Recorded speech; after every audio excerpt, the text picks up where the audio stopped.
امام حسین رو پڑے، کہنے لگے بہن میں رک جاتا پر میں نے رات کو نانا مصطفیٰ کو خواب میں دیکھا۔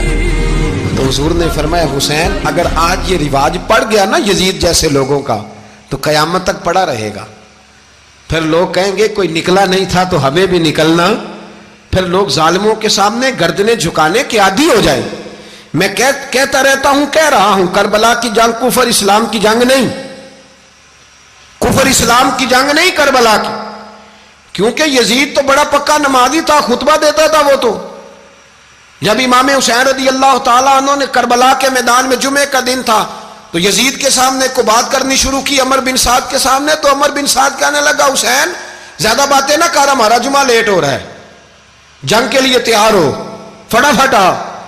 اہل بیت نبوت کو قتل کریں گے اور قتل کے بعد پھر نماز پڑھیں گے اور پھر کہیں گے اللہم صلی علی محمد وعلی آل محمد، اسی نماز میں پھر درود بھی پڑھیں گے۔ یہ کیسا مرتبہ ہے، کیسا انداز ہے، دوستی قاتل سے بھی مقتول سے یارانہ بھی۔ امام حسین نے حر بن یزید امام حسین سے کہنے لگا مجھے حکم ہے آپ کو روکنے کا، آپ آگے نہیں جا سکتے۔ امام صاحب نے فرمایا وجہ زمین اللہ کی ہے۔ اس نے کہا آپ بیعت نہیں کر رہے، یزید کی حالات آپ کے حق میں درست نہیں ہیں، آپ نہیں جائیں گے۔ امام روک گئے۔ ظہر کی نماز کا وقت ہوا تو حضرت علی اکبر امام حسین کے بڑے صاحبزادے انہوں نے اذان ظہر پڑھی تو حر بن یزید کے لشکر نے امام حسین کے پیچھے نماز ادا کی۔ کہا بھئی تم مقابلے میں آئے ہو، نماز پیچھے پڑھتے ہو؟ کہا حضور مقابلہ تو تلواروں سے کر رہے ہیں پر ہمارا دل تو مانتا ہے نا کہ مصطفیٰ کا نواسہ بڑی شان والا ہے۔ حر بن یزید نے 3 نمازیں لشکر سمیت امام حسین کے پیچھے پڑھی ہیں، 3 نمازیں، ظہر اثر اور مغرب۔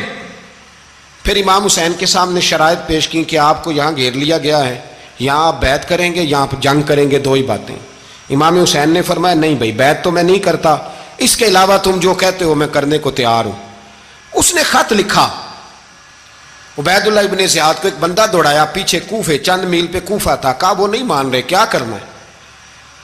تو حسین ابن علی ہے، میں زیادہ دیر انہیں روک بھی نہیں سکتا۔ انہوں نے پیغام دیا حر بن یزید کو کہ کرنا کچھ بھی نہیں، ان کا پانی بند کر دو، بلیک میل کرو، کھانا پانی نہیں ملے گا، چھوٹے چھوٹے بچے ہیں، خود ہی مان جائیں گے۔ حضرت امام علی مقام کے بارے میں حر کے پاس جب یہ پیغام آیا تو حر کہنے لگا میری طبیعت نہیں مانتی حسین پر پانی بند کروں، دل نہیں مانتا۔ جب یہ لفظ کہے نا دوبارہ تو پھر عبید اللہ ابن زیاد نے عمر بن سعد کو 10,000 آدمی دے کے بھیجا، کہا حر بن یزید لچک دکھا رہا ہے حسین کے حق میں۔ 3 دن تک پانی بند رہا۔ 9 محرم کو عمر بن سعد نے اور لوگ بلائے۔ شمر ایک بڑا سخت آدمی تھا، سنگ دل بدبخت، جس نے حضرت علی اصغر کے گلے پر تیر مارا تھا، وہ اور لشکر لے کے آیا۔ رات کو کہنے لگا امام حسین رضی اللہ تعالیٰ عنہ سے کہ بس بڑا ہو گیا، یہ 9-10 محرم کی درمیانی رات، یہاں آپ جنگ کریں گے یا آپ بیعت کریں گے، 2 ہی باتیں۔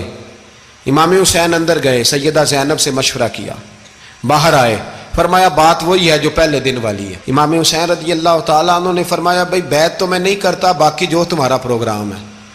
شمر اور ابن سعد کہنے لگے پھر جنگ کے لیے تیار ہو جائیں۔ کیا انداز ہے امام حسین کا، فرمانے لگے کل جنگ کروں گا، مجھے پتا تو ہے جنگ کا نتیجہ کیا نکلنا ہے، 1 رات مجھے دے دو تاکہ میں کھل کے اپنے رب کی عبادت تو کر لوں۔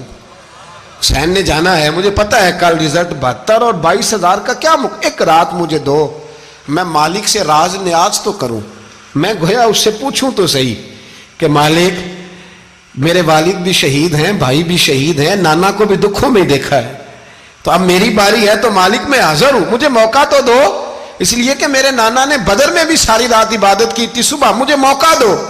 اور دنیا کا اصول ہے جب کوئی موقع مانگتا ہے تو دیا جاتا ہے۔ یہ دونوں کہنے لگے کوئی موقع نہیں۔ حر بن یزید پیچھے سے بولا، کہنے لگا نہیں بدتمیزی نہ کرو، حسین کو موقع دو، تمہیں دینا پڑے گا۔ موقع دیا۔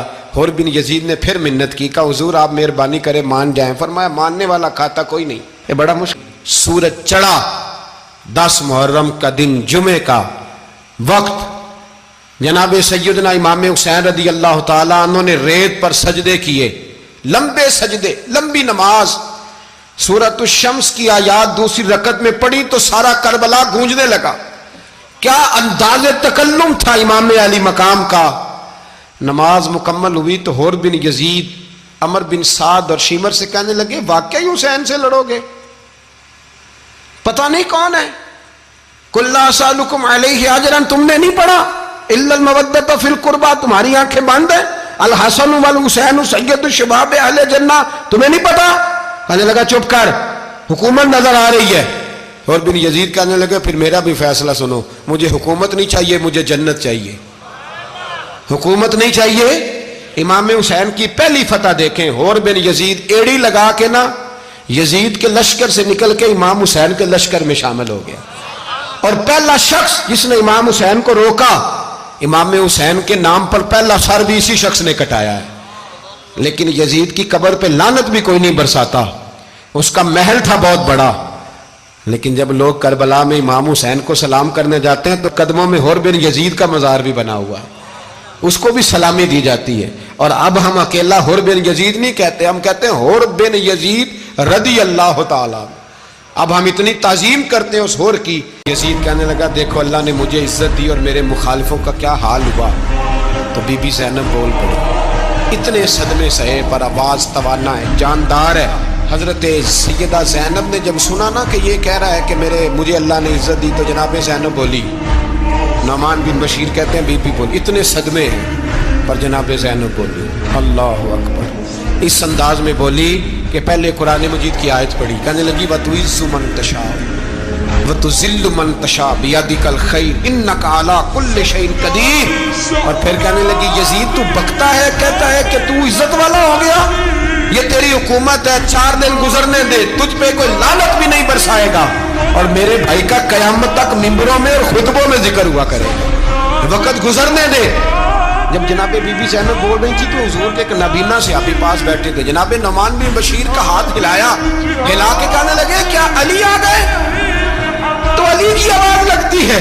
جبریل امی بول رہے ہوں جیسے، حکمت کی گوہر رول رہے ہوں جیسے، دربار دمشق میں بی بی زینب کا خطاب، منبر پہ علی بول رہے ہوں جیسے.